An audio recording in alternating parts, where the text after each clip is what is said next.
সবাই বলে আমার মাথায় একটা চমৎকার স্টার্টআপ আইডিয়া আছে, কিন্তু প্রশ্ন হলো এই আইডিয়াকে কতজন বাস্তবে রূপ দিতে পারে।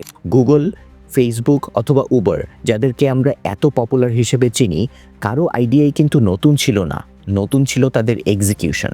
সিভিআই ইনসাইটসের একটা রিপোর্ট বলছে একটা স্টার্টআপ ফেল হওয়ার অন্যতম কারণ হচ্ছে great idea but poor execution.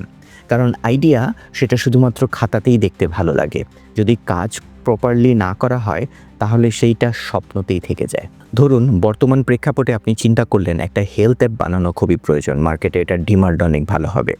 অপরদিকে একটা টিম হচ্ছে সেটার জন্য মার্কেট রিসার্চ করছে, ইউজার ফিডব্যাক নিচ্ছে এবং মোটামুটি একটা প্রোডাক্ট দাঁড়িয়ে মার্কেটে লঞ্চ করে ফেললো। এবং প্রোডাক্ট যখন আপনি ইউজ করতে দেখবেন তখন দেখবেন যে আপনারই অনেক আইডিয়া এই প্রোডাক্টের মধ্যে আছে। আপনি শুধু ভাবছেন আর তারা অ্যাক্টিভলি সেটা এক্সিকিউট করছে। তাই রাইট টাইমে এক্সিকিউশনের জন্য আপনাকে কিছু মাইন্ডসেট তৈরি করতে হবে। নাম্বার 1, প্রথমেই পারফেক্ট হতে চাইবেন না।